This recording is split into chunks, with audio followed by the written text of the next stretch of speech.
بالله من شرور أنفسنا من يهده الله فلا مضل له ومن يضلله فلا هادي له ونشهد أن لا إله إلا الله وحده لا شريك له ونشهد أن محمدا عبده ورسوله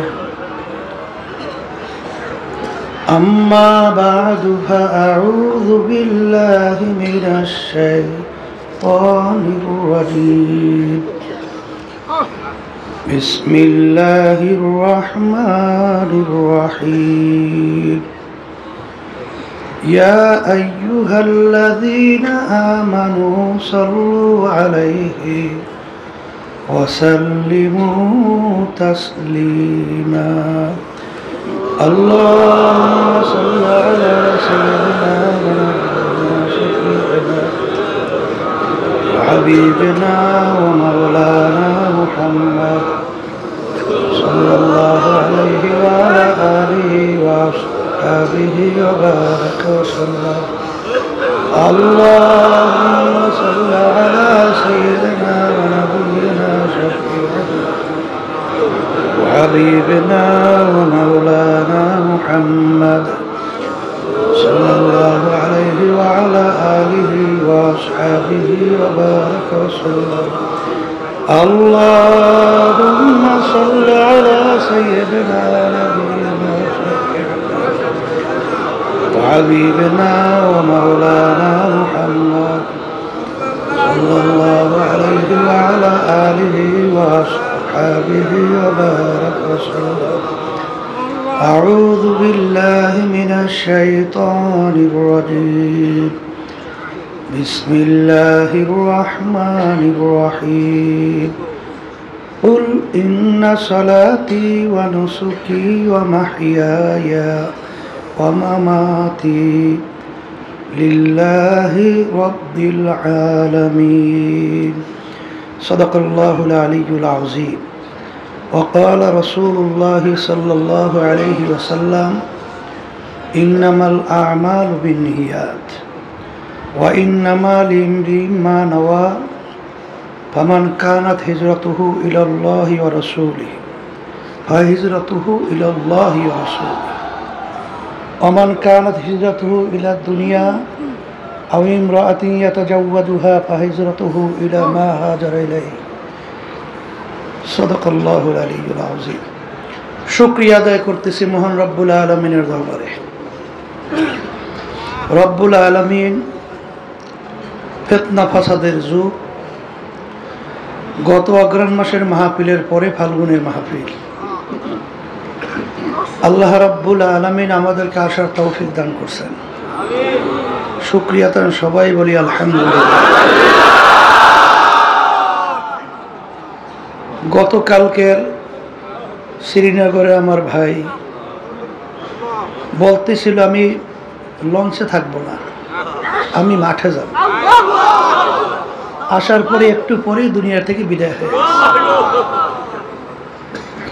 সাথীরা বলতেছে হুজুর ওই যে মুখে হাসি দিয়েছে, হাসিটা এখনো মুখে ফুটে আছে। ফজরের সময় জানাজা নামাজ পড়ানো হল, আবার জোহরের পর এক আল্লাহর বান্দা চলে গেছেন। এইভাবে আসলে গত অগ্রহায়ণ মাস থেকে শুরু করে কয়েক মাসের মধ্যে দেখবেন অনেকে আমাদের সাথে ছিল, আজকে দুনিয়াতে নাই। এমন একদিন আসবে, আব্বাজান রহমাতুল্লাহি আলাইহি বলতেন এখনো কানের ভিতরে কথাগুলো পরিষ্কারভাবে এখনো বাজতেছে। যেমন একদিন আসবে আল্লাহ কবুল করলে মাহফিল চলতে থাকবে, কিন্তু আমরা আর থাকবো না। আল্লাহ রাব্বুল আলামিন আমাদেরকে মাহফিলে নিয়ে আসছেন। এবছর দেখলাম মাশাআল্লাহ অনেক আমার নতুন ভাইরা মাহফিলে আসছে, যারা হয়তো বা কখনোই চরমনাই মাহফিলে আসেন নাই। এবং যুবকদের সংখ্যা দেখলাম মাশাআল্লাহ অনেক, আলহামদুলিল্লাহ। যারা নতুন আসছেন এবং পুরানো যারা আসছেন, আজকে আমাদের দায়িত্বশীল প্রশাসনের বলতেছিল যেখানে ওরস হয়, তখন আমাদের দায়িত্বশীলরা বলতেছিল যে আমাদের এখানে ওরস হয় না, এখানে মাহফিল হয়। ওরস বলা হয় আনন্দ ফুর্তি, আর এখানে মাহফিল। এখানে আমরা আনন্দ ফুর্তির জন্য এই প্রতিষ্ঠান আল্লাহর কুতুবে প্রতিষ্ঠিত করে যান না। এই প্রতিষ্ঠান প্রতিষ্ঠিত করার মূল উদ্দেশ্য লক্ষ্য হলো, ওদিকে মনে হয় মাইকে শব্দ মনে হয় ঝামেলা করতেছে, দেখতেছে, দাঁড়ান। আচ্ছা আপনারা ধৈর্য ধরেন, আলহামদুলিল্লাহ দেখতেছে। ওদিকে শব্দকে একটু বাড়ানো লাগবে নাকি? পিছনের শব্দগুলো দেখো, এখন শোনা যায়? আলহামদুলিল্লাহ। আব্বাজান রহমতুল্লাহি আলাইহি বলতেন যে আমরা ফুর্তি করি না, আমরা বেশি বেশি কান্দি। এই মাহফিল প্রতিষ্ঠিত কেন করা হয়েছে? বিশেষ করে আজকে উদ্বোধনী বয়ানের মাধ্যমে মাহফিল আনুষ্ঠানিকভাবে আলহামদুলিল্লাহ শুরু করা হলো। তা যারা আসছেন বাড়িঘর ছাইরা টাকা পয়সা খরচ কইরা, এখানে তো ওই তো 5টা মাঠ আমরা করছি, কিন্তু কোনো মাঠেই কিন্তু এখন সামাল দেওয়ার মতো পরিবেশ নাই। অনেক ভাইরা খোলা আকাশের নিচে পড়ে আছে। এত কষ্ট, পায়খানা, প্রস্রাবখানা, গোসলে, চলাফেরায়। এর মূল উদ্দেশ্যটা কি? সর্বপ্রথম আমরা এখানে যারা আসছি, আমাদের নিয়াতকে আগে সহি করে নিতে হবে। এগুলা কিছু না, সব হইল ওখানে। কে বলছে এগুলা? এগুলো ভাও কথা, চেয়ারম্যান কয়, এটা কয় এই কথা। তা যেই কথা বলতে চাইছিলাম, যে আমরা এখানে যারা আসছি, সর্বপ্রথম আমাদের নিয়াতকে ঠিক করে নিতে হবে। কারণ আপনারা সবসময় শুনে থাকেন আব্বাজান রহমতুল্লাহি আলাইহি এই হাদিস শরীফ প্রতি উদ্বোধনী বয়ানেই তেলাওয়াত করতেন। আর সমস্ত মুহাদ্দিসিন কিরাম সবাই একমত, এই হাদিসের সনদ মুতাওয়াতির হাদিস। আর আপনারা জানেন বুখারী শরীফ কোরআনুল কারীমের পরই সমস্ত উলামায়ে কেরাম, মুহাদ্দিসিন কিরাম একমত, সহিহ কিতাব কোরআনুল কারীমের পরই বিশুদ্ধ কিতাবের নাম হলো বুখারী শরীফ। বুখারী শরীফের বাব, বুখারী রহমতুল্লাহি আলাইহি প্রথম কি বাঁধছেন? বাবুল ওয়াহি, ওহি সংক্রান্ত, ওহি বিষয়াদি, এই বিষয় বাবের ভিতরে আলোচনা হয়। কিন্তু হাদিস নিয়ে আসছেন নিয়াতের হাদিস। এর কারণ কি?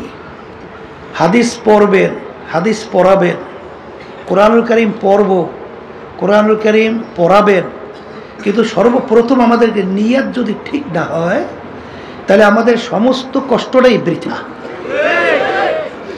আল্লাহ রাসূল সাল্লাল্লাহু আলাইহি ওয়াসাল্লাম বলছেন, তোমাদের সমস্ত কাজের ফলাফল নির্ভর করবে তোমাদের নিয়াতের উপরে।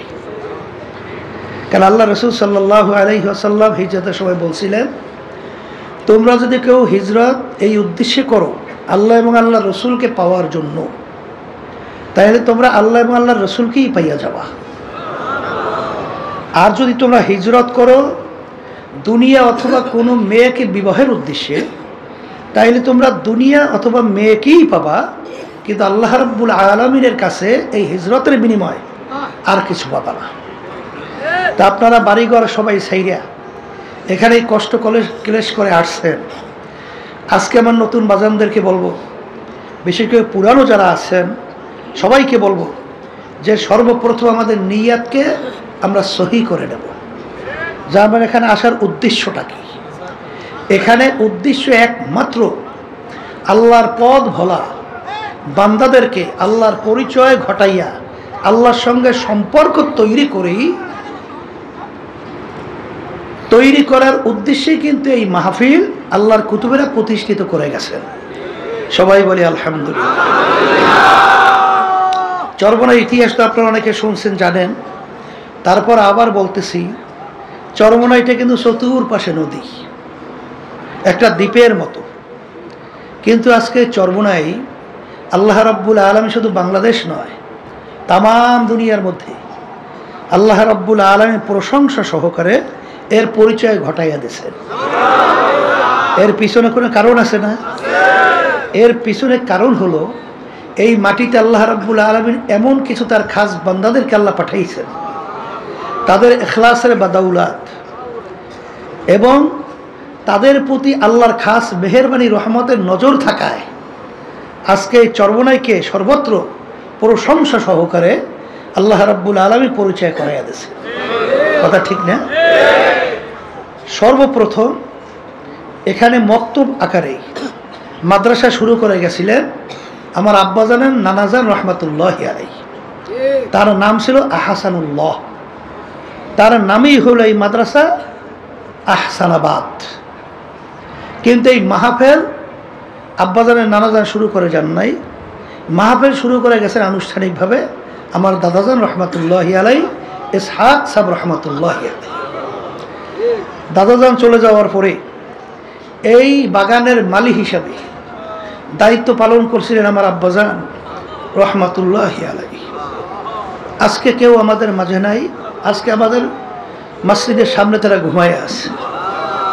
তার ধারাবাহিকতায় এই মাহফিল চলে আসছে, এখন পর্যন্ত চলছে।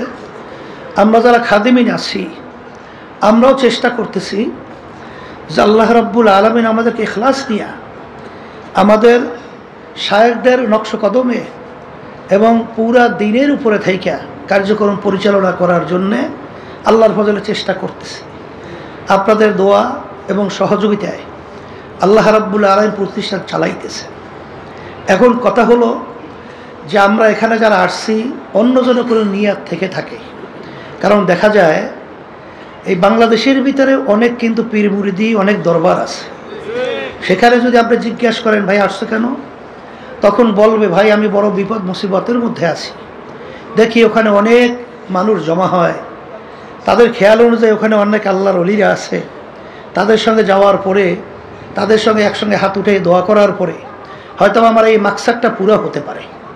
আমি অসুস্থ, আমার বিভিন্ন ব্যবসা বাণিজ্যের সমস্যা, আমি বিভিন্ন মামলা মোকদ্দমার ভিতরে জর্জরিত, বিভিন্ন ধরনের সমস্যার ভিতরে দুনিয়া আছি। যে ওখানে যাওয়ার পরে দেখি আমার এগুলো ভালো হয় কিনা। আবার যদি কাউকে জিজ্ঞাসা করেন এখানে আসছে কেন, তখন বলবেন আমি গরিব মানুষ, দেখি এখানে আসার পরে দেখি আমি ধনী হইতে পারি কিনা। এরকম ধনী হওয়ার উদ্দেশ্যে, দুনিয়ার কোনো লক্ষ্য উদ্দেশ্যে অর্জনের, কেউ মেম্বার হওয়ার জন্যে অনেক চেয়ারম্যানরা আসেন, যে দেখি চরমোনাই তো অনেক তো মুহিব্বিন মুজাহিদ আছে, যে ওখানে যাওয়ার পরে দেখি যে আমি তাদের সমর্থনে চেয়ারম্যান হতে পারি কিনা, মেম্বার হতে পারি কিনা, বা অমুক বিভিন্ন দুনিয়ার যে উদ্দেশ্য। আমি প্রথম অবস্থায় উদ্বোধনী বয়ানে আপনাদেরকে অনুরোধ করব, এরকম যদি কেউ নিয়তে এসে থাকেন আল্লাহর হস্তে আপনারা নিয়তকে পরিবর্তন করেন। এখানে আমরা আসার মূল একমাত্র উদ্দেশ্য হলো আল্লাহ রাব্বুল আলামিনের সঙ্গে সম্পর্ক তৈরি করা, আল্লাহর খাস বন্ধ হওয়া, আল্লাহর খাস ওলি হইয়া এখান থেকে যেন আমরা বিদায় হতে পারি। এই নিয়তে যদি আল্লাহর ফজলে আমরা বসতে পারি, নিয়ত অনুযায়ী আল্লাহ রাব্বুল আলামিন বরকত দান করবে। কথা ঠিক না? এরপরে আমার বাজানদেরকে বলবো, যখন আল্লাহ নিয়েই আসছে, এখানে যদি আমরা নিয়তকে পরিবর্তন করে বসি, আব্বাজান রহমাতুল্লাহি আলাইহির কথা, দাদাজানের কথা উদ্ধৃতি দিয়ে বলতেন যে তুমি একটা ঘর উঠাইছো, দক্ষিণ দিকে জানালা রাখছো, যদি জিজ্ঞাসা করা হয় তুমি আপনি জানালাটা দক্ষিণে কেন রাখলেন, তখন সেই উত্তর কি দেবে যে দক্ষিণ থেকে বাতাস ঢুকবে, আমার ঘর ঠান্ডা হবে, আমি ঘরে খুব আরামে বসবাস করতে পারবো। দাদাজান রহমাতুল্লাহি আলাইহি বলতেন যে না, তোমার নিয়তকে পরিবর্তন করো, যে আমি জানালা রাখছি এর জন্যে ঘর যদি অন্ধকার হয় আমি জানালা খুলবো, ঘরের ভিতরে আলো ঢুকবে, আলোতে আমি কোরআনুল কারীম তেলাওয়াত করব, আমি দ্বীনি কিতাব পড়াশোনা করব। আবার অনেক সময় রাস্তার পাশে আল্লাহ ওয়ালারা যখন রাস্তা থেকে যাবে তাদের চেহারা মুবারক দেখব। এরকম নেক নিয়তে যদি তুমি জানালা রাখতে পারো, তোমার কি বাতাস বন্ধ হবে? বাতাস তো ঠিক ঠিক নিয়ম অনুযায়ী ঢুকতেই থাকবে, কিন্তু তোমার এই নিয়াতের কারণে যতদিন জানালা থাকবে ততদিন তোমার সব আমল নামায় জমা হতে থাকবে, শুধুমাত্র একটু নিয়াতের পরিবর্তনের কারণে। যারা এখানে আসছেন, যদি আপনাদের দুনিয়ার কোনো উদ্দেশ্যও থাকে, আপনার নিয়াতকে পরিবর্তন করেন, নিয়াত পরিবর্তন করে বসে। কারণ আল্লাহ রাব্বুল আলামিন বান্দাবান্দির যে প্রয়োজন, আল্লাহ রাব্বুল আলামিন সেটা বাস্তবায়নের জন্য আল্লাহ রাব্বুল আলামিন জিম্মা নেয় নাই? রিজিকের জিম্মা আল্লাহ নেয় নাই? না নেয় নাই? আপনার আমার চেষ্টা, দায়িত্ব হালাল উপায়ে চেষ্টা করা। বরকত দেওয়ার মালিক কে? এর পরেও যদি পরিবর্তন এই নিয়তের কেউ না করেন, কিন্তু আল্লাহ রাব্বুল আলামিন বলছেন তো, মান কানা ইউরিদু হারসাদ দুনিয়া নুক্তিহি মিনহা, আমার কাছে যদি তোমরা কেউ দুনিয়া চাও, আমি তাকে দুনিয়া দিয়ে দেব। দুনিয়া যদি চাও, দুনিয়া কি দিয়া দিব, কিন্তু ওয়ালাইসা লাহু ফিল আখিরাতি মিন খালাক, কিন্তু তুমি দুনিয়া চাইলে দুনিয়া পাবা, কিন্তু কিয়ামতের ময়দানে এর বিনিময়ে তোমরা আর কিছু পাবা না। এই জন্য প্রথম যে আয়াত শরীফ তেলাওয়াত করেছি, আয়াতের ভিতরে আল্লাহ রাব্বুল আলামিন বলেন, হে নবী, আপনি বলে দেন আমার বান্দা বান্দীদেরকে, আপনার উম্মতদেরকে, যে তাদের নামাজ, তাদের রোজা, তাদের হজ, এক কথা তাদের বাইচে থাকা, তাদের মইরে যাওয়া, তাদের যত কাজকর্ম সব কিছু হবে একমাত্র আমাকে রাজি খুশির উদ্দেশ্যেই। কার রাজি খুশির উদ্দেশ্যে?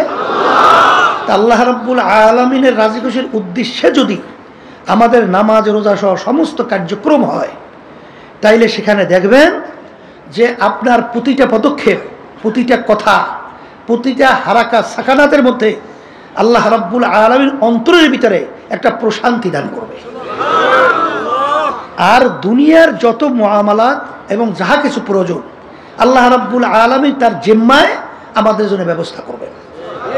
কারণ মাল্লাহুল মাওলা আলাহুল, যেই বন্দাবান্দি আল্লাহর উপর সফরদ করে চলতে থাকে, সেই বন্দাবান্দির বস ভালো করে বস, সেই বন্দাবান্দির জন্য আল্লাহ রাব্বুল আলামিন নিজে জিম্মাদার হয়। তা আল্লাহ যদি আপনার আমার জিম্মাদার হয়, তাহলে আপনার আমার এত চিন্তা কিসের? এই কথা ঠিক কিনা? এরপরে আমার ভাইদেরকে বলবো, এবং চতুর্দিকে যে আমার মা বোনরা পর্দা আলে শুনতেছেন, শোনেন, দুনিয়া এবং আখেরাত দুইটা মামলা। দুনিয়ার মামলায় যদি কেউ 5 বারও ঠকে, আবার কিন্তু চেষ্টা করলে জিতবার আশা করা যায়। কিন্তু আখেরাতের যে মামলা, এই মামলায় যদি খোদা না কাছে একবার কেউ ঠইয়া বসে, দ্বিতীয়বার আপিলের সুযোগ আছে? মুখ খুলে বলেন আছে? আজকে দুনিয়ার ভিতরে দেখবেন ম্যাজিস্ট্রেট কোর্টে যদি কেউ ঠগে, আবার জজ করে সুযোগ আছে না? আপিলে জজ করে ঠকলে হাইকোর্ট, সেখানে ঠকলে সুপ্রিম কোর্ট সিঙ্গেল বেঞ্চ, সেখানে ঠকলে সুপ্রিম কোর্ট ফুল বেঞ্চ, সেখানে ঠকলে প্রেসিডেন্ট কোর্ট, এরপরে আন্তর্জাতিক কোর্ট, অনেক ধাপ ভাই ধাপ, অনেক সুযোগ আপিলের দুনিয়াবি আছে না নাই? কিন্তু আপনার আমার সামনে যে আখেরাতের 5টা মামলা, মৌতের মামলা, কবরের মামলা, কিয়ামতের ময়দানের মামলা, মিজান পুলসিরাতের মামলা, এই মামলা যদি খোদা না খাস্তা একবার যদি কেউ ঠই গিয়ে বসে, আর দ্বিতীয়বার আপিলের সুযোগ আছে? আর আছে? এই জন্য আমার বাজানদেরকে বলবো, আমরা দুনিয়াতে আসছি কেন, আল্লাহ রাব্বুল আলামিন আমাদেরকে পাঠাইছেন কেন, এই ব্যাপারগুলো আমাদের জানতে হবে।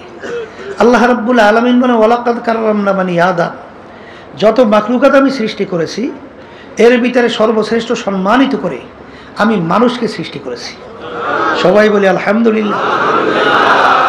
কিন্তু আমরা মানুষ সৃষ্টির সেরা, কিন্তু আল্লাহ রাব্বুল আলামিন তো অন্য আয়াতে বলছেন, এক শ্রেণীর মানুষ তাদেরকে আমি চক্ষু দান করছিলাম, আমার কুদরত দেখা আমার উপরে ঈমান আনবে, আমার হুকুম অনুযায়ী চলবে, কিন্তু ওদের এই কুদরতে আমার চক্ষু থাকা সত্ত্বেও ওরা দেখেও আমার কুদরত দেখে না। ওদেরকে আমি কান দান করছিলাম, আমার কুদরত নবীদের থেকে, পয়গম্বরদের থেকে, রসুলদের থেকে, হক্কানি ওলামাই কেরামদের থেকে দাওয়াত পাওয়ার পরেও, কোরআনুল কারীমের আয়াত তেলাওয়াতের পরেও, হাদিস শোনার পরেও তারপরে ওরা শুইনাও যেন শোনে না। ওদেরকে আমি দেন দাল করছিলাম বোঝার জন্যে, ওরা বুঝাও বোঝে না। উলাইকা কাল আনআম, এই মানুষগুলো চতুষ্পায় জানোয়ার মতো। এরপরে আল্লাহ বলেন বাল হুম আদল, এক শ্রেণীর মানুষ তার চেয়েও খারাপ। অন্য আয়াতে বললেন শাররুল বারিয়া, এক শ্রেণীর মানুষগুলো সব থাকার পরেও ওদের কার্যক্রমটা কুত্তা শিয়াল শুয়ারের চেয়েও খারাপ। ওরা বুঝাও, বলেন বুঝাও, দেখাও, শুইনাও, চলে না। এই মানুষগুলো চতুষ্পায় জানোয়ারের চেয়েও খারাপ। এখন আমার বাজানদেরকে বলবো, আমরা এখানে যারা আসছি সবাই আমরা ইমানদার না? আল্লাহকে বিশ্বাস করি না? কথা বলে না? আখিরাতকে বিশ্বাস করি না? আল্লাহ রসুলের উপরে ইমান আনছি না? তা যেহেতু ইমান আনছি, আল্লাহকে বিশ্বাস করি, পরকালকে বিশ্বাস করি। আল্লাহ রসুল সাল্লাল্লাহু আলাইহি ওয়াসাল্লাম দুনিয়ার ব্যাপারে বলেন, দুনিয়াটা কেমন? আর দুনিয়া জিফাতুন ওয়া তালিবুহা কিলা। হে আমার উম্মতেরা, দুনিয়াটা হলো একটা মরগের মতো, মুর্দা।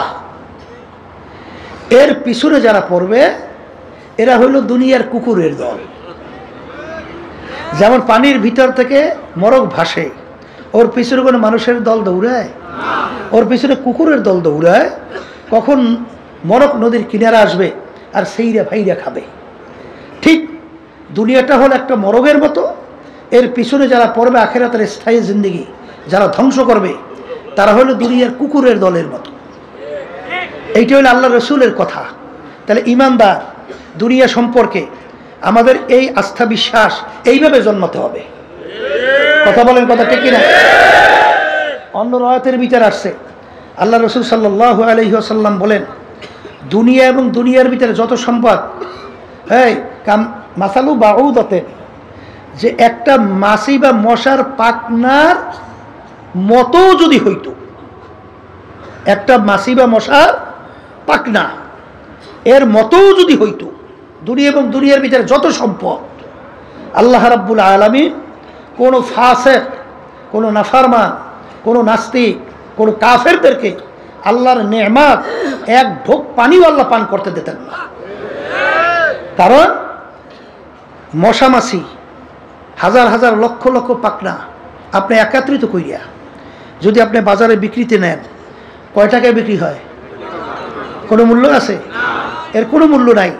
ঠিক আল্লাহ রসুল সাল্লাল্লাহু আলাইহি ওয়াসাল্লাম উদাহরণ দিয়ে বলেন যে মাছি মশার পাখনার মতো যদি হইতো এই দুনিয়া এবং দুনিয়ার যত সম্পদ, চেয়ারম্যানে বলেন, মেম্বারি বলেন, এমপিগিরি বলেন, পীরগিরি বলেন, তারপর মুহাদ্দিসগিরি বলেন, শাইখুল হাদিসগিরি বলেন, ইমামগিরি বলেন, অমুক টমুক চেয়ারম্যান এবং বড় ধনী কথা বলেন, 10 তলা 20 তলা এরকম বাড়ির কোনো অভাব নাই, এরকম বহুত কিছু ডিসিগিরি, এমপিগিরি, ওই এসপিগিরি যাই বলেন, এর যত কিছু বলেন, আল্লাহ এবং আল্লাহ রসুলের কাছে একটা মাছির পাখনা পরিমাণও কোনো মূল্য নাই। এই ঈমান আনতে হবে না? এই কথাটা কি আমি বলছি না আল্লাহ রসুল সাল্লাল্লাহু আলাইহি ওয়াসাল্লাম বলছেন? এটা তো ঈমানদারদের সেইভাবে গুরুত্ব দিতে হবে। এই জন্য আপনারা দেখছেন যে সাহাবায়ে কেরামদের ইতিহাস পড়লে দেখবেন, আর আল্লাহ রাব্বুল আলামিন তো বলছেন আমিনু কামা আমানান নাস, তোমাদের ঈমানের ধরনটা কেমন হবে? সাহাবায়ে কেরামরা যেভাবে ঈমান আনছিল, সাহাবায়ে কেরামদের ঈমানের ধরন কেমন ছিল? দুনিয়ার ব্যাপারে ইতিহাস পড়লে দেখবেন আল্লাহ রসুল সাল্লাল্লাহু আলাইহি ওয়াসাল্লাম কেমনভাবে দেখাই গেছেন যে কাফেররা একত্রিত হইয়া 3টে প্রস্তাব নিয়ে গেছিল না, আরবের সবচেয়ে বড় ধনী বানাইয়া দেবে, সবচেয়ে আরবের বড় নেতা বানাইয়া দেবে, এরপর সুন্দরী সুন্দরী সবচেয়ে আরবের ভিতরে মেয়েটাকে তার জন্য বিবাহের ব্যবস্থা করবে। শুধুমাত্র শর্ত কী ছিল? যে এক আল্লাহর ঘরে ঈমান আনার দাওয়াত দাও, কিন্তু আমাদের কার্যক্রমের বিরুদ্ধে কিছু বলবা না। এতটুকু যদি মানতে পারো তাহলে মুহাম্মদ সাল্লাল্লাহু আলাইহি ওয়াসাল্লাম তোমার জন্য আমরা এই প্রস্তাব নিয়ে আসছি, নেতা হতে মন চায় নেতা বানাইয়া দেব, ধনী হইতে মন চায় সবচেয়ে বড় ধনী বানাইয়া দেব, সুন্দরী মেয়ে বিবাহ করতে মন চায় ব্যবস্থা করব, কিন্তু শর্ত হলো এক আল্লাহর উপরে ঈমান আনার দাওয়াত দাও, এজন্য আমাদের সমস্যা নাই, কিন্তু আমাদের কার্যক্রমের বিরুদ্ধে কিছু বলবা না। আল্লাহ রাসূল সাল্লাল্লাহু আলাইহি ওয়াসাল্লাম তাদের প্রস্তাব মানছে? মানছে? বরঞ্চ কি বলছিল? এটা তো একটা স্বাভাবিক, যদি অসম্ভব জিনিস সম্ভব করে দেখাও, আকাশের সূর্য এক হাতে, আকাশের চন্দ্র আর এক হাতে, তারপর আমি এক আল্লাহর উপর ঈমান আনার দাওয়াত এবং তোদের মূর্তি পূজা সহ তোদের অন্যায়ের বিরুদ্ধে আমি বলতেই থাকবো। এক পর্যায়ে আল্লাহ রসুল সাল্লাল্লাহু আলাইহি ওয়াসাল্লাম তার জন্মভূমি মক্কা শরীফ থাকতে পারছে? হ্যাঁ, হিজরত করে কোথায় যায়? মদিনা শরীফ যায়। আর জন্মভূমির মায়ায় নবী ফিরা ফিরা যায়। এই তো আমাদের শিক্ষা, এইটাই তো আমাদের শিক্ষা। সাহাবায়ে কেরামদের কি অবস্থান ছিল? দুনিয়ার কোনো মোহ তাদেরকে গ্রাস করতে পারছিল? আমিনু কামা আমানান নাস। এই জন্য কিতাবের ভিতরে আসছে সাহাবায়ে কেরামদেরকে যদি আমরা দেখতাম তাহলে আমরা মন্তব্য করতাম সব পাগলের দল। আর তারা যদি আমাদেরকে দেখতো মনে হয় যেন বলতে সব কাফেরের দল হয়ে গেছে। কারণ আমাদের চিন্তা, চেতনা, ধারণা, ধ্যান অনেকাংশেই দেখা যায় শুধু দুনিয়া দুনিয়া দুনিয়া দুনিয়া। অনেকাংশে আখেরাতের গুরুত্ব দেখাই যায় না। এই জন্য চরমনাই মাহফিল একমাত্র প্রতিষ্ঠার উদ্দেশ্য হলো এখানে আল্লাহ রাব্বুল আলামিনের সঙ্গে সম্পর্ক তৈরি করা এবং দুনিয়া এবং আখেরাতের অবস্থানটা বোঝা এবং সেই অনুযায়ী জীবনকে পরিচালনা করিয়া আল্লাহর খাস বান্দা হইয়া, আল্লাহর খাস ওলি হইয়া এখান থেকে যেন আমরা যাইতে পারি, এই তৌফিক যেন আল্লাহ আমাদেরকে দান করে।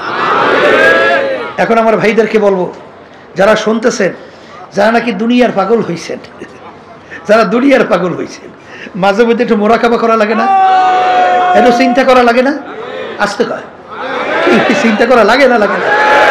যেই দুনিয়ার পাগল হইছে, এই দুনিয়া সম্পর্কে মাঝে মাঝে একটু নিরিবিলি, একটু চক্ষু বন্ধ করিয়া একটু চিন্তা করে দুনিয়াটা কি। হ্যাঁ, এই জন্য কোন এক আল্লাহ ওলি বলছিলেন, মস্তে আশেক মস্তে মাসুক বাদশাহ মালে মাস্ত পীরে মস্তে জিরে মস্তে শায়েখে দর আসরারে মাস্ত। দুনিয়ার ভিতরে যত মানুষ বিচারণ করে সবই তো পাগলের দল। কেউ বা টাকা পয়সা বেশি কামাইয়ের জন্য পাগল, কেউ বা পীর হওয়ার জন্য পাগল, কেউ বা মুফতি হওয়ার জন্য পাগল, কেউ বা মুহাদ্দিস হওয়ার জন্য পাগল, কেউ বা শাইখুল হাদিস হওয়ার জন্য পাগল, কেউ বা খতিব হওয়ার জন্য পাগল, কেউ বা মেম্বার হওয়ার জন্য পাগল, কেউ বা চেয়ারম্যান এমপি মিনিস্টার হওয়ার জন্য পাগল, কেউ বা জমিদার অমুক টমুক সবুক সভাপতি সেক্রেটারি হওয়ার জন্য পাগল। এখন এই চরমনের অনেক মুজাহিদ দেখা যায় যখন কমিটি গঠন সর্বনাশ, এমন অস্থির হয়ে যায় কেমনে সভাপতি হইবে। এই চরমনায় আসার পরে এইটা শিখলেন, এইটা শিখলেন, এইটাই শিখলেন, আর কিছু শিখলেন না। কেমনে সভাপতি হইবেন, সেক্রেটারি হইবেন, এই জন্য পাগল হয়েছেন। হাদিসের মধ্যে আসছে আল্লাহ রাব্বুল আলামিন কিয়ামতের ময়দানে দায়িত্ব অনুযায়ী প্রশ্ন করবে। কি অনুযায়ী? এই জন্য আল্লাহ নবীর ইতিহাস বলে দেখবেন দায়িত্ব দিলেও তারা নিতে চাইতো না। কারণ আমার দায়িত্ব আমি ঠিক মতো পালন করতে পারছি কিনা, কিয়ামতের ময়দানে মালিক যদি ধরিয়ে বসে তখন কি জবাব দেব? আল্লাহ রাসূল সাল্লাল্লাহু আলাইহি ওয়াসাল্লাম আপনারা জানেন যে বিজয় হাসের ভাষণে তিনি বলছিলেন, সাহাবারা তোমরা সাক্ষী থাকো, আমি আমার দায়িত্ব পালন করতে পারছি কিনা, তোমরা সাক্ষী থাকো। আল্লাহ রাসূল সাল্লাল্লাহু আলাইহি ওয়াসাল্লাম পারছেন, আপনার দায়িত্ব আপনি পালন করছেন, তোমরা সাক্ষী থাকো। আর অস্থির হয়ে গেছেন দায়িত্ব নেওয়ার জন্য। আল্লাহ যদি কবুল করে দায়িত্ব অটোমেটিক আসবে, আর সেখানে খাদিম হিসেবে চেষ্টা করবেন দায়িত্ব পালন করার জন্য। আর সেখানে পাগল হয়ে গেছেন, আমরা সভাপতি বলবে, সেক্রেটারি বলবে, এটা নফস খুশি হইবে, শয়তান খুশি হয়। এর জন্য আমি আমার বাজানদেরকে বলবো, এই বিভিন্ন ঝামেলা সারা দেশের মধ্যে খালি সভাপতি সেক্রেটারি অমুক টমুক সবুক কেমনে হইবে যেন পাগল হয়ে গেছে। এই চরমনে আসার পরে এইটা আল্লাহর কুতুব করে শিখাইছে, আমরা এইটা শিখাই। কুল ইন্না সালাতি ওয়া নুসুকি ওয়া মাহইয়ায়া ওয়া মামাতি লিল্লাহি রাব্বিল আলামিন। আমার নামাজ, আমার রোজা, আমার ইবাদত, আমার বাইসে থাকা মইরা যাওয়া, আমার চেয়ারম্যানগিরি করা, আমার মেম্বারগিরি, আমার পীরগিরি করা, আমার মুফতিগিরি, আমার মুহাদ্দিসগিরি, আমার সভাপতি সেক্রেটারি, সব কিছু কার রাজি খুশির জন্য? সবাই মুখ খুলে আল্লাহর রাজি খুশির জন্য। আল্লাহ আপনি আমার জন্য, আমাদের সবার জন্য কবুল করে নেন। যেই দুনিয়ার পাগল হয়েছেন, এই দুনিয়া সম্পর্কে আল্লাহ রাসূল সাল্লাল্লাহু আলাইহি ওয়াসাল্লাম কি বলছেন? একটা মোরগ, একটা কি, আর এর পিছনে যারা পড়বে কুকুরের দল। আর অন্য হাদিসে কি শুনছিলেন? যদি একটা মাছি মশার পাকনার পরিমাণও মূল্য হইতো আল্লাহর কাছে, কোনো দুনিয়াদারদেরকে এক ঢোক পানিও আল্লাহ নেয়ামত পান করতে দিতেন না। এটা ঈমান আনা লাগবে না? কথা বলে না? কি লাগবে কি লাগবে না? এই জন্য যারা নাকি দুনিয়ার পাগল হইছেন, একদিন কিন্তু পাগলামি শেষ। শেষ কি না? এই দুনিয়ার ভিতরে বহুত বাদশাহ, ফিরাউনের ইতিহাস, সাদ্দাদের ইতিহাস, নমরুদের ইতিহাস, বড় বড় অনেক নেতাদের ইতিহাস, নেত্রীদের ইতিহাস কি দেখছেন? এখন দিয়ে সব মাটির তলে পড়িয়ে আছে। ওই কোনো শব্দ আছে? আর মাতুকবাড়ি সর্দারি কিছু আছে? এখন তো এই পায়খানা প্রস্রাব দিয়ে কুত্তা শিয়াল অন্য অনুযায়ী প্রস্রাবও করে, খবর লড়াইতে তো পারে না। কি পারে? এই যে তামাম দুনিয়ার ভিতরে দেখছেন যে বাদশাহী করছিল মোর 4 জন, তামাম দুনিয়ার 2 জন মুসলমান, 2 জন অন্য জাতি। একজন বাদশাহ সেকান্দার বা ইস্কান্দার বাদশাহ এন্তেকালের আগে ওসিয়াত করছিল, আমার মৌতের পরে গোসল করাবা, কাপড় পরাবা, হাত দুইটা বাহিরে খাটের মধ্যে উঠাবা, শহরটাকে ঘুরাবা, এরপর দিয়ে দাফন করবা। যখন দুনিয়া থেকে বিদায় হলো, এখন খাটের ভিতরে উঠেছে, 2 হাত বাহিরে রেখে ঘুরায়। যারা বোঝে না, দেখছো আজীবন বাদশাহ খাজনা এবং ট্যাক্স আমাদের থেকে নেছে, এখন মরার পরে কেন হাত পেতে রয়েছে, ওরা খাজনা ট্যাক্স চায়। আর বিজ্ঞ আলেমরা বলতেছে, বোকা তোরা তো বোঝো নাই, বাদশাহ সেকান্দার ওসিয়াত করছে মওতের পরে এরকম রাইখা ঘুরাই দাফন করার জন্য। তিনি তামাম দুনিয়ার মানুষকে বুঝাতে চায়, হে তামাম দুনিয়ার মানুষেরা, আমি বাদশাহ সেকান্দারের মতো এত বড় বাদশাহ তামাম দুনিয়া পরিচালনা করলাম, মনে হয় দ্বিতীয় হইতে আর পারবি না। কিন্তু যখন ঠিক আমি কবরে রওনা করলাম, হাত দুইটার দিকে তাকাই দেখ খালি, এই খালি হাত দিয়ে কিন্তু কবরে রওনা করো। আর বাদশাহী সবই তো রয়ে গেল, কিছুই তো নিতে পারলাম না। এই জন্য আমার বাজানদেরকে বলবো, যারা আজকে দুনিয়ার পাগল হয়েছেন, এই সম্পদের পাগল হয়েছেন, মনে এত অনেক সময় অনেক দেখা যায় মুরব্বী হইয়া এত অসুস্থ, তখন এসে দুনিয়ার ব্যাপারে মনে যে এমনভাবে আমাদেরকে উপস্থাপন করে, মনে করি যে সেরিয়ে যায়। ওদিকে আখিরাতের ব্যাপারে, কবরের ব্যাপারে চিন্তা নাই। এই চিন্তাটা যদি না করেন, তাহলে দুনিয়াটা যদি বোঝেন, ঠিক দুনিয়ার পাগলামি আপনি করতে পারবেন কোন পর্যন্ত? যে কয়দিন চক্ষু খোলা। চিরতরে যেদিন চক্ষু বন্ধ, তখন কি বলবে? পীর সাহেব ঘুমাই রয়েছে বলবে না, লাশ পড়িয়ে রয়েছে। মেম্বার ঘুমাই রয়েছে বলবে না, মেম্বারের লাশ পড়িয়ে রয়েছে।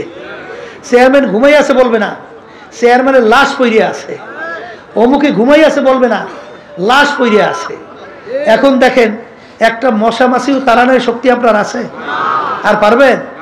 এখন সাদা 3টে কাপড় দিয়ে প্যাঁচ দিয়ে দিয়ে আপনার আটকাইছে, মাথার ভিতরে দিতেছে, বা মাজার ভিতরে তো বাঁধতেছে, এখন পায়ের ভিতরেও বাঁধতেছে। এই জন্য আমার আব্বাজান রহমতুল্লাহ আলাইহি বলতেন, সাপ সোজা হবি তো মইরা সোজা হওয়ার আগে সোজা হও। সোজা তো হওয়া লাগবে, মরার আগে হ, মরার পর সোজা হইলে কোনো লাভ নাই। এই জন্য সোজা তো হবা। ওই 3টে সাদা কাপড় দিয়ে যখন বাঁধবে, তখন তো একেবারে প্যাকেট তো হবা ঠিক, কিন্তু প্যাকেট হওয়ার আগে সোজা হও। কথা ঠিক কিনা? এই জন্য আমার বাজানদেরকে বলবো, যারা চরমনাইতে আসছেন, আল্লাহ রাব্বুল আলামিন, ইন্নাল্লাহা লা ইয়ানজুরু ইলা সুওয়ারিকুম ওয়া আ'মালিকুম ওয়ালাকিন ইয়ানজুরু ইলা নিয়াতিকুম ওয়া কুলুবিকুম আও কামা ক্বালা আলাইহিস সালাতু ওয়াস সালাম। আল্লাহ রাব্বুল আলামিন শুধুমাত্র আপনার বাহ্যিক আমলের দিকে তাকাই থাকে না, তোমরা আমার দিলের দিকে তাকাই থাকে। বন্দাবাদীর দিলের অবস্থানটাকে, নিয়ত তো দিলের মধ্যে। তা যারা আসছেন, যখন আল্লাহ নিয়েই আসছেন, কষ্ট যখন করবেনি, তখন নিয়তটা পরিবর্তন করা যায় না? আসতে কয় যায় না? এখানে কেন আসছি? একমাত্র আল্লাহ রাব্বুল আলামিন রাজি খুশির উদ্দেশ্যে। কথা ঠিক আছে? এরপরে দুনিয়ার জিম্মাদার আল্লাহর উপর ছাড়িয়ে দেন। কথা ঠিক না ঠিক? আর বাজানদেরকে বলবো, আল্লাহ রাব্বুল আলামিন যদি তার এই হুকুম অনুযায়ী বান্দাবান্দি চলে, দুনিয়ায় কোনো পেরেশানিতে আল্লাহ রাখে? বলেন তো, রাখে? আসবত ইতিহাস নাই, কিন্তু দুকিস্তি পর নেহাদানকে চেরা যায়। যদি 2 নৌকার ভিতর পা লাগান, তাহলে কিন্তু বিপদ আছে। কথা কয় না? কারণ আল্লাহ রাসূল সাল্লাল্লাহু আলাইহি ওয়াসাল্লাম কি বলছেন? এই দুনিয়া এবং আখিরাত কাজ জরুরতাই, 2 সতীনের মতো সম্পর্ক। কেউ যদি দুই সতীনকে কোনো বেটা একত্রে দুই স্ত্রীকে খুশি রাখতে পারে? একজনকে খুশি করলে আরেকজন বেজার হয়। আল্লাহ রাসূল সাল্লাল্লাহু আলাইহি ওয়াসাল্লাম সতীনের সাথে উদাহরণ দিয়ে বলেন যে যদি তোমরা দোনোটাকে খুশি করতে চাও, এটা একটা অসম্ভব। যেরকম নাকি দুই নৌকার ভিতরে কেউ যদি পা রাখে, দুই নৌকা যখন দুই দিকে সরতে থাকে তখন ফাইরা সেইরা ধ্বংস হওয়া ছাড়া আর কোনো গতি থাকে? এর জন্য যদি কেউ দুনিয়াকে খুশি করতে চান, আখেরাত বেজার হবেই হবে। আবার আখেরাতকে যদি কেউ খুশি করে, দুনিয়া বেজার হবেই হবে। দুটোটাকে একত্রে খুশি রাখা চরমনে এখনো কিছু মুজাহিদ, আল্লাহর তো সংখ্যা একেবারে কম এখন আল্লাহর রহমতে, ওদিকে নেতাদেরকে খুশি করতে যায়, আবার মসজিদে দিয়ে নামাজ পড়ে আল্লাহরে খুশি করতে যায়। আছে না নাই? আরে অনেক সংবাদ তো আমাদের কাছে আসে, আছে না?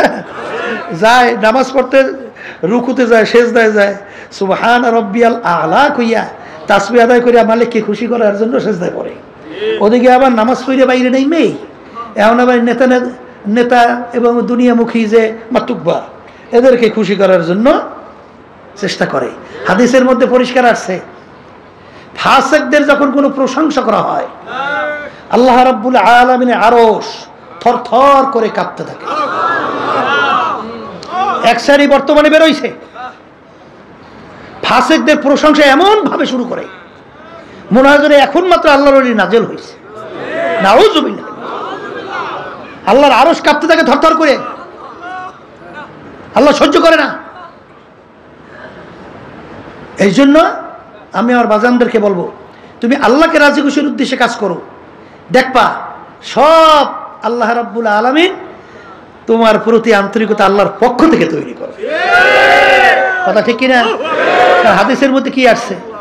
আল্লাহ রাব্বুল আলামিন যে বান্দাবান্দিকে পছন্দ করেন ফেরেশতাদের ভিতরে ঘোষণা করে, এবং ফেরেশতাদের মাধ্যমে আল্লাহ রাব্বুল আলামিন সমস্ত মাখলুকাতের মধ্যে ঘোষণা করায় যে আমি অমুককে মহব্বত করে তোমরাও করো।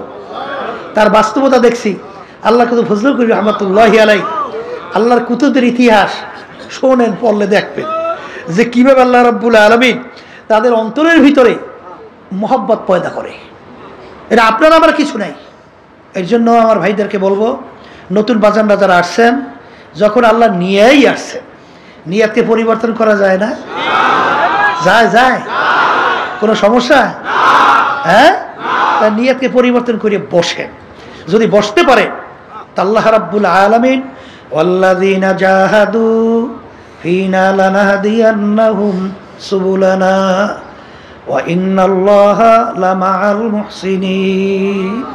আল্লাহ রাব্বুল আলামিন বলে, বান্দাবান্দি যদি আমাকে রাজি খুশির উদ্দেশ্যে তুমি যদি রাস্তায় নামতে পারো, যত বিপদ মুসিবত পাহাড় পরিমাণ তোমাদের সামনে আসবে, আমি তোমাদেরকে বলতেছি তোমাদের জন্য চলার জন্য আমি একটা দুইটা না বহুত রাস্তা খুলে দেব। রাস্তা কে খুলবে? আপনার আমার এত টেনশন কেন? আপনার আমার এত চিন্তা কেন? রাস্তা তো খোলার দায়িত্ব আল্লাহ নিছে, কথা বলে না? কিভাবে খুলবে? আপনার আমার জেহেনে ধরবেও না। ইউসুফ নবী আলাইহিস সালাতু ওয়াস সালামকে বিবি জুলাইখা 7 দরজার ভিতরে তালা মারছে। দরজা কয়টা?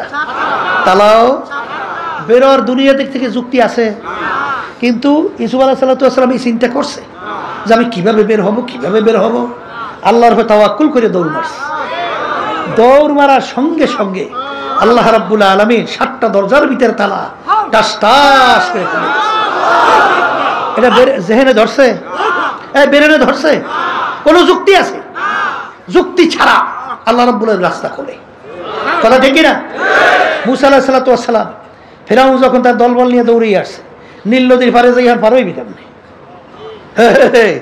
কেমনে পার হইবে? কোনো কায়দাই তো নাই। হ্যাঁ, মুসা হাতের মধ্যে কি দেও, বাড়ি বাড়ির মধ্যে বাড়ি দেওয়ার সঙ্গে সঙ্গে রাস্তা, একটা দুইটা না, আস্তে দলবল নিয়ে পারাই চলে গেছে। জিম্মাদার কে?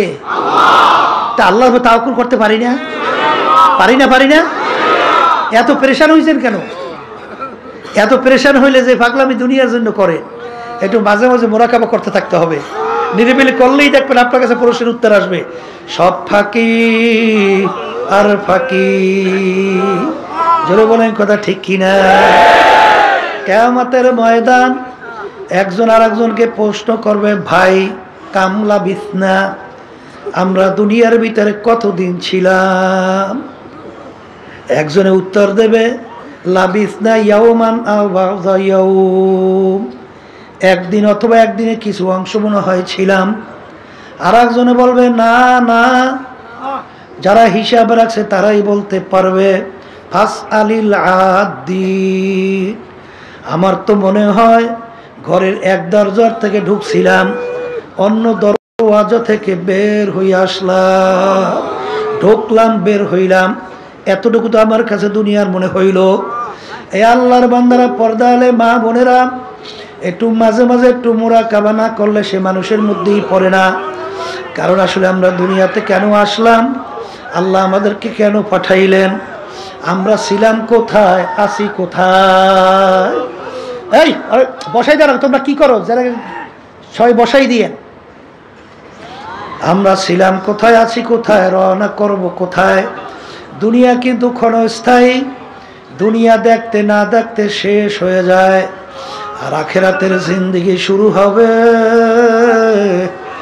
আর কোনো দিন শেষ নাই।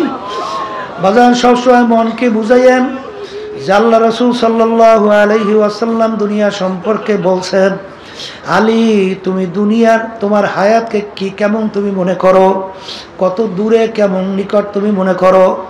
আলী রাদিয়াল্লাহু তাআলা আনহু বলছিলেন, হে আল্লাহর রাসূল, আমি যখন নামাজের জন্য ওযু করতে যাই তখন আমি খেয়াল করি আমার জীবনের শেষ ওযু এই নামাজের শেষ হইতে পারে, সামনের ওয়াক্তের নামাজের জন্য সুযোগ আর নাও পেতে পারি।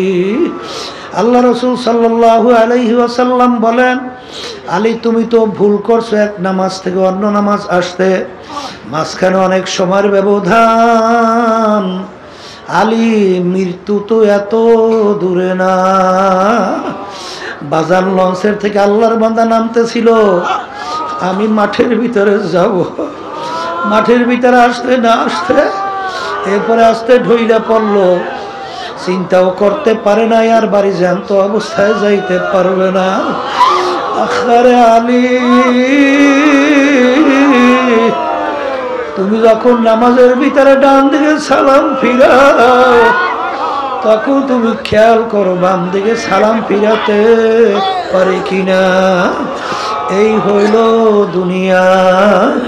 আর আখিরাতের জিন্দেগি সম্পর্কে আল্লাহ রাসূল সাল্লাল্লাহু আলাইহি ওয়াসাল্লাম বলেন, তামাম দুনিয়া যদি একটা গোডাউন বানাও, জমিন থেকে আসমান, পশ্চিম থেকে পূর্ব, উত্তর থেকে দক্ষিণ, এই পুরা জমি এই গোডাউন যদি সরিষা দিয়ে ভইরা দাও, একটা পাখিকে যদি বলা হয় কবুতর পাখি, একটা সরিষার দানা খাবা, আবার 500 বছর পরে আর একটা সরিষার দানা খাবা, এরকম 500 বছর পর পর একটা সরিষার দানা খাইতে খাইতে তামাম দুনিয়াময় সরিষা একদিন না একদিন শেষ হবেই হবে।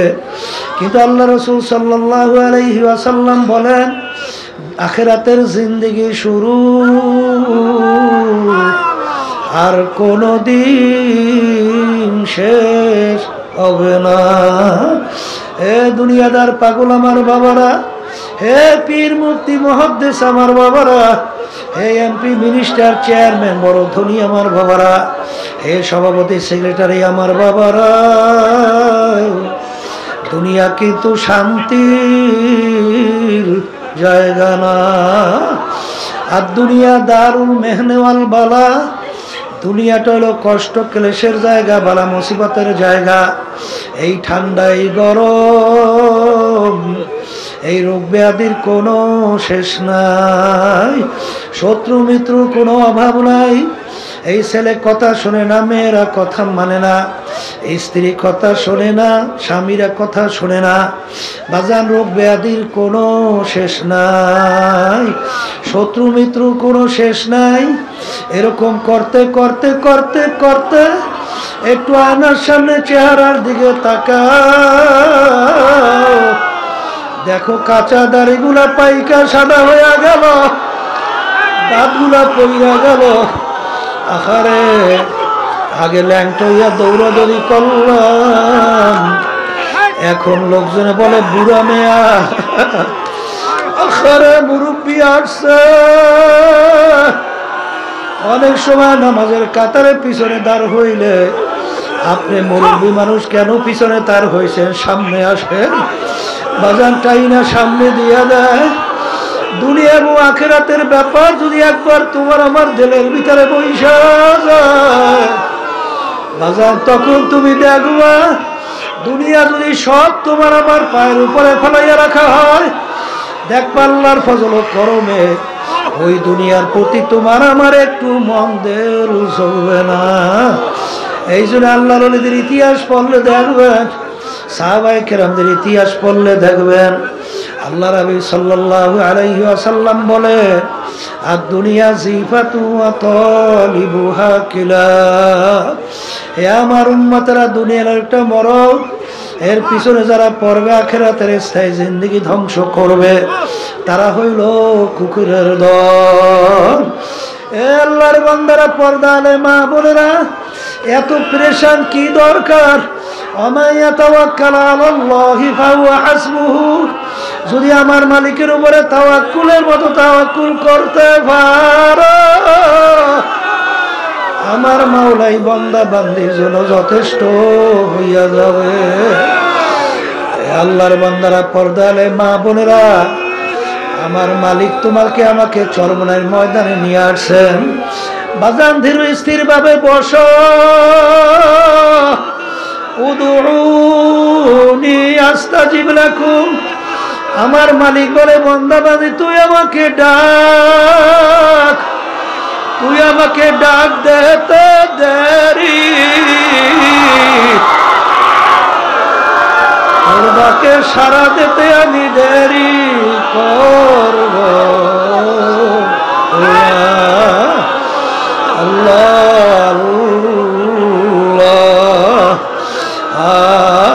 এই আল্লাহর বান্দারা, হে পর্দার আড়ালের মা বোনেরা, এই মাঠের ভিতরে অনেক আল্লাহওয়ালারা আছে। বাজার তাদের নজর যদি আল্লাহর ফজলে তোমার আমার প্রতি একটু লাইগা যায়, ওয়াকুনু মা'আস সাদিকিন। আল্লাহ সোহবতে সালেহ তোরা সালেহ কুনা,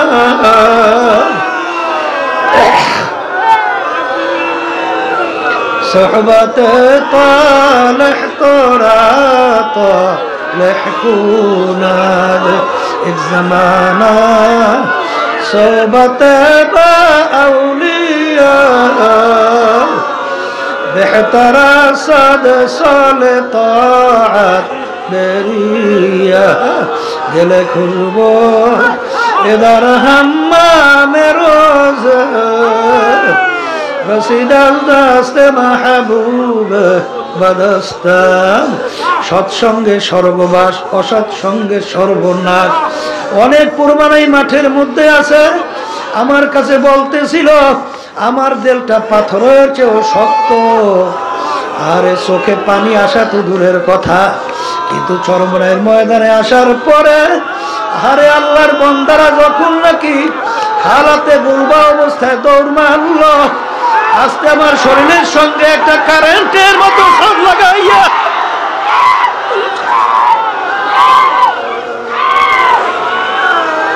যখন সইলে গেল, এরপরেই দেখি আমার দিলটা মোমের মতো নরম হইয়া গেল। এরপরে দেখি এত চেষ্টা করি, চোখে পানি থামানো যায় না। আখারে দিলের মধ্যে এমন একটা নিয়ত মালিক তৈরি কইরা দিল। আখারে এখন দেখি দিলটা ছিল 24 ঘন্টা দুনিয়ামুখী, এখন আল্লাহর ফজল ও করমে দিলটা হয়ে গেল আল্লাহ মুখী। এই জন্য আমার ভাইদেরকে বলবো, তাড়াহুড়া কইরো না, পেরেশানি কইরো না। যখন আল্লাহ নিয়ে আসছে, কষ্ট করে 3 দিন, সোয়া 3 দিন, 3.5 দিন পর্যন্ত থাকো। বাজার কষ্ট তো হবেই, কিন্তু হাদিসের ভিতরে আসছে যে ইবাদতের ভিতরে কষ্ট যত বেশি, তার সওয়াবও তত বেশি। বাজার একটা কাটার গুতাও যদি মোমেন বান্দা বান্দির লাগে, এর মাধ্যমে বান্দা বান্দির গুনাহ মাফ হয়ে যায়। আর বাজার একটা বিষয়, আরে মাঠে তো জায়গা আল্লাহর বান্দারা অনেকেই পায় নাই। আল্লাহ রাব্বুল আলামিন মুসলমানদের চরিত্র বলছেন, ওয়ায়ুসিরুনা আলা আনফুসিহিম ওয়ালাউ কানা বিহিম খাসাসা। মুসলমানদের চরিত্র হবে নিজের স্বার্থের চেয়ে আমার অন্য ভাইয়ের স্বার্থের অগ্রাধিকার দেওয়া। বাজান এই ঘটনা বাজান সারে নজরুল জানবেন। ইয়ারমুকের যুদ্ধের মধ্যে আবু জহম রাদিয়াল্লাহু তাআলা আনহু বলেন, আমার স্বাস্থ্য ভাই যুদ্ধের ময়দানে আহত অবস্থায় পড়ে আছে। আমি তার কাছে পানি পান করবে কাছে যখন নিয়ে গেলাম, যখন তিনি পানি পান করবে এমন সময় দূর থেকে আর এক আল্লাহর বান্দা আহত অবস্থায় পড়ে আছে। তিনি হঠাৎ ডাক দিয়ে উঠল, পানি। তখন আমার স্বাস্থ্য ভাই পানি পান না কইরা তিনি বলতেছেন, আমার চেয়ে আমার ভাইয়ের পানির বেশি প্রয়োজন, তার কাছে নিয়ে যাব। তিনি আর পানি পান করেন নাই। যখন তার কাছে নিয়ে গেল, তিনি যখন পানি পান করবেন, দূর থেকে আর এক আল্লাহর বান্দা আহত অবস্থায় পড়ে আছে। তিনি বললে উঠলো, পানি। তখন সে বলতেছে, আমার চেয়ে আমার ভাইয়ের পানির বেশি প্রয়োজন, তার কাছে নিয়ে যাও। যখন তৃতীয় আল্লাহর বান্দার কাছে গেল, যাইয়া দেখে আল্লাহর বান্দার দুনিয়াতে নাই। আল্লাহর বান্দা দুনিয়ার থেকে বিদায় হয়ে গেল, শাহাদত বরণ করছেন।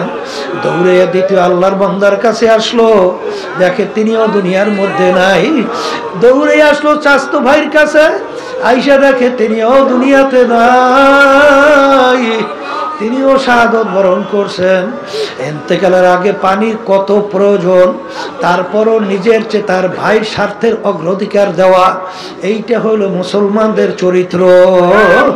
বাজার এখানে তো আসছি, কতই বা কষ্ট হবে, আমার ভাই কষ্ট হয় কিনা এটাও তো তোমার আমার চরিত্র নজরে রাখা লাগবে। বাজার পায়খানা পড়ছাবে অজুতে রাস্তাঘাটে চলায়, খবরদার আমার ভাই যেন কোনো কষ্ট না হয়। আল্লাহর ফজলে যমুনার মুজাহিদের মধ্যে আল্লাহ রাব্বুল আলামিন কিছুটা হইলো এই গুণ আল্লাহ দান করছে। আমাদের কাছে অনেক সময় প্রশাসনের লোকরা বলে, হুজুর এত বড় মাহফিল কিভাবে কন্ট্রোল হয়? হুজুর আমাদের তো বুঝে আসে না। তখন বলেন, আল্লাহর খাস মেহেরবানি, আল্লাহ রাব্বুল আলামিন কন্ট্রোল করেন। কারণ এখানে মুজাহিদ ভাইরা মনে করে আমার ভাই সে আমার ভাইয়ের অগ্রাধিকার বেশি স্বার্থের দেব। এই মন থাকার কারণেই প্রত্যেকে নিজে দায়িত্বশীল হয়ে যায়, তখন আর কোনো ঝামেলা তৈরি হয় না। বাজান দুনিয়া হুব্বু দুনিয়া রাসু কুল্লি খাতিয়াতিন, সমস্ত গুনার মূলই হলো দুনিয়া, দুনিয়ার মোহ। যখন নাকি দুনিয়া তার কাছে বাজান একটা মরগের মতো মনে হবে, তখন কিন্তু বাজান তার কাছে এই ধরনের আচরণ আর প্রকাশ পাবে না। আসলে দুনিয়ার ভিতরে আমাদের আসার কারণ আখিরাতকে কামাই করার জন্যে। বাজান দুনিয়ার ভিতরে আল্লাহ রাসূল সাল্লাল্লাহু আলাইহি ওয়াসাল্লাম বলেন, তোমার জিন্দেগিটা কেমন থাকবে? যেরকম রাস্তার পথি মুসাফির রাস্তার ভিতরে চলে, দেখবেন সামানাদি মুসাফিরের হালাত কি থাকে, তার লক্ষ্য গন্তব্য অন্যটা। ঠিক আমরাও দুনিয়ার ভিতরে মুসাফিরের হালাতে চলতেছি, আমাদের গন্তব্য হলো বেহেশত। এই দুনিয়ার মুসাফির হালাতের মধ্যে যদি কেউ সব কিছু মনে কইরা দুনিয়াকে ওইভাবে গুরুত্ব দাও, বাজান তারা কিন্তু খসরাত দুনিয়া ওয়াল আখিরা, দুনিয়াতেও ক্ষতিগ্রস্ত হবা, আখিরাতেও ক্ষতিগ্রস্ত হবা। বাজান 3 দিন সোয়া 3 দিন পর্যন্ত এখানে অনেক হক্কানি উলামায়ে কেরাম তাদের পবিত্র জবান থেকে দ্বীনের আলোচনা করতে থাকবে। খবরদার বেহুদা সময় নষ্ট করবেন না। বাজান সময় তো যাবি, সময় তো কারো জন্য থাকবে না। আবার 2-3 দিন পরে এই মাহফিলও থাকবে না। বাজান নেকের পাল্লা ভারী করো, গুনার পাল্লা হালকা করো। প্রতিটা মুহূর্তে জিকিরে ফিকিরে থাকো। রাস্তার ভিতরে চলো, জবানে মাওলার জিকির করতে থাকো, দিলের ভিতরে মাওলার খেয়াল পয়দা করো, পায়খানা পুরসাখানা সর্বত্র চলবা সুন্নাত তরিকায় চলো। কারণ বাজান মোমেন কখনো বোকা হইতে পারবে না, মোমেন এক গর্তের ভিতরে দুইবার পাছার খাবে না। কারণ কিতে আমাদের একবারে যখন মালিক নিয়ে আসছেন, ক্ষেত্র যখন পাইয়া গেছি, তার নেকের পাল্লা কেন ভারী করবো না? সুযোগ তো আল্লাহ দিয়েই বসছে, মন চাইলে এখানে গুনাহ করার পরিবেশও নাই। যেহেতু আল্লাহ নিয়েই আসছেন, 5 ওয়াক্ত খবরদার এত বড় জামাত যেন না ছোটে, আগে থেকে আমরা প্রস্তুত হইয়া থাকবো। যদি আল্লাহর ফজল ও করমে তুমি আর আমি এই অবস্থায় চলতে পারি, তা আল্লাহ রাব্বুল আলামিন বলছেন, মাল্লাহুল মাওলা ফালাহুল কুল। বান্দা বান্দি যদি আমার উপর তাওয়াক্কুলের মতো তাওয়াক্কুল করতে পারে, ওই বান্দা বান্দি যা প্রয়োজন আমি মাওলাই যথেষ্ট। এই জন্য আমার বাজানদেরকে বলবো, খবরদার নূতন যেই বাজানরা আসছেন, বাজান মন তো অনেক কিছু চায়, কিন্তু পীর মুরিদির মূল উদ্দেশ্য কোনটা? হিম্মত বলন্দ খুলুসিয়াত ভিতরে পয়দা, অমুকে পারে আমি কেন পারবো না? বাজান আরাম তো শরীরে চাবি, আরামও দেব, সবই ঠিক আছে, কিন্তু বাজান ইবাদতের ভিতরে আমার সময়টা একটু বেশি কাটানো লাগবে। এই নিয়তে যদি আমরা চলতে পারি, আল্লাহ রাব্বুল আলামিন বরকত দান করবে। বাজান মাহফিল শুরু হলো, আমি আপনাদের জন্য দোয়া করি, দোয়া চাই আল্লাহ যেন আমাদেরকে তার খাঁটি ওলি না বানায়া আমাদের এখান থেকে কাউকে যেন মাহরুম ফেরত না দেয়। আর আমার মালিক তো তোমার আমার দিকে রহমতের নজরে তাকায়, তোমার আমার দিলের দিকে তাকায়। যদি করুণ দৃষ্টিতে করুণ সুরে এবং দিলটাকে ভাঙ্গা, আনা ইনদামু কাসরাতিল কুলুব, হাদিসে কুদসির ভিতরে আসছে, বান্দা বান্দি আমি ভাঙ্গা দিলের কাছে থাকি। আরে গুনার কথা মনে করো, পিছনের অপরাধের কথা মনে করো, দিলটাকে ভাঙ্গা দাও, দুই চোখের পানি ছাইরা দাও, এইবার মালিকের দরবারে মাপ চাও। যদি মালিকের দরবারে মাপ চাওয়ার মতো চাইতে পারো, পাহাড় পরিমাণ গুনাহ আমার মালিক মুহূর্তের ভিতরে মাপ কইরা তোমার আমার গুনাহকে নেকের দ্বারা পরিবর্তন কইরা দিবে। এই খেয়ালে আমরা মাঠের ভিতরে থাকি। আল্লাহুম্মা আমিন।